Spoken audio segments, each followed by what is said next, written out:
Olá! Depois de entendermos como os diferentes fatores geográficos influenciam o clima, vamos agora aplicar ao caso brasileiro. Quais são os principais fatores geográficos que influenciam o clima do nosso país? O primeiro fator muito importante é a latitude.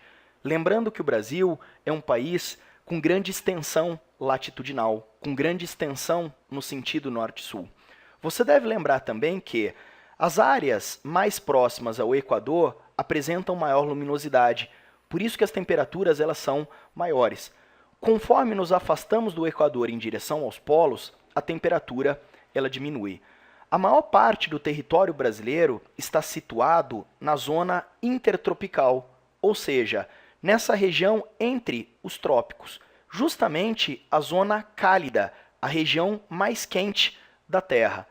Porém, podemos perceber que tem uma parte do território nacional, praticamente toda a região sul, que está situado numa outra zona climática, que é a chamada zona temperada. Dessa forma, podemos concluir que as temperaturas no Brasil são predominantemente elevadas porque predominam no território brasileiro baixas latitudes, ou seja, a maior parte do território nacional está situada em regiões de baixas latitudes, exceto se estivermos falando da região sul, a região situada em latitudes um pouco mais elevadas e, por essa razão, apresenta uma variação térmica um pouco maior. Lembrando que durante o verão a zona temperada fica muito iluminada, por isso que as temperaturas são mais elevadas, mas durante o inverno, por causa da menor luminosidade, a temperatura ela tende a ser um pouco menor. Um outro fator muito importante é a influência da altitude. Lembrando que áreas mais baixas apresentam temperaturas maiores do que as áreas mais elevadas. O território brasileiro, por causa da sua estrutura geológica muito desgastada, apresenta predominantemente baixas altitudes. Apenas algumas áreas do Brasil apresentam altitudes superiores a 1 quilômetro. No caso, as regiões serranas representam, então, áreas de exceção do nosso território. Então, podemos concluir que o Brasil é um país de temperaturas predominantemente elevadas porque predominam em nosso território baixas latitudes e baixas altitudes, exceto se estivermos falando da região sul, que está situada na zona temperada, ou das regiões serranas, que apresentam temperaturas mais baixas justamente por estarem em regiões mais elevadas. A temperatura ela é muito influenciada pelos elementos latitude e altitude, mas ela também é influenciada por um outro elemento muito importante do clima brasileiro, que são as massas de ar. As massas de ar, além de influenciarem as condições de temperatura do nosso país, influenciam também os padrões de chuva, a umidade em nosso território. Massas de ar são imensos blocos de ar que, ao se deslocarem pelo território, provocam alterações no tempo atmosférico, portanto, provocam alterações no clima. Para facilitar, podemos dizer que o Brasil ele é influenciado principalmente por massas úmidas, exceto pela massa tropical continental.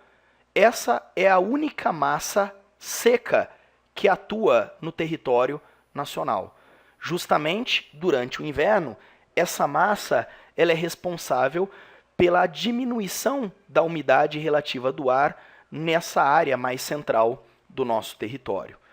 Podemos também, para facilitar, dizer que o Brasil é influenciado principalmente por massas quentes, exceto a massa polar atlântica, que é a única massa fria que atua no Brasil, principalmente durante os meses de inverno.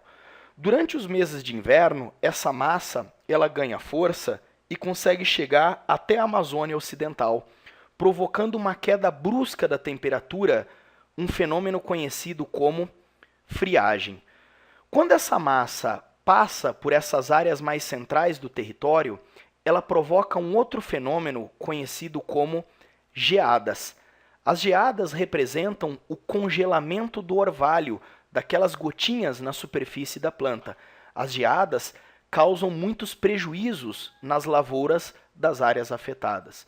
Um outro eixo da massa polar atlântica, ele contorna o litoral brasileiro, encontrando-se com a massa tropical atlântica no litoral nordestino. O encontro dessas duas massas, sendo que a massa polar é fria e a massa tropical atlântica ela é quente, provoca um tipo de chuva específico muito comum no inverno nordestino, que são as chamadas chuvas frontais. Outra massa muito importante que atua no território nacional é a massa equatorial continental.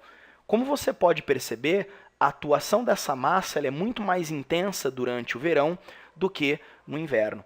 Durante o verão, essa massa ela é responsável pelas famosas chuvas de verão, que são chuvas formadas pela intensificação da convecção do ar.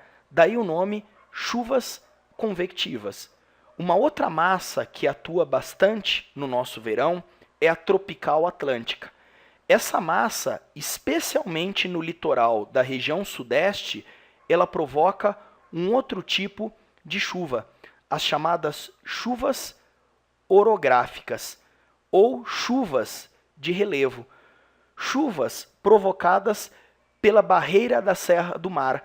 A Serra do Mar, que é uma barreira de relevo, que no caso barra a umidade trazida do oceano por essa massa aqui. A massa equatorial atlântica, ela é uma massa que vem do hemisfério norte. Por isso que a sua atuação ela não é tão intensa assim no território nacional. Durante o verão, ela intensifica os ventos no litoral nordestino, uma região que de fato costuma ventar muito, que inclusive é aproveitado para a geração de energia eólica. Na sequência, vamos fazer um exercício sobre a discussão do clima brasileiro.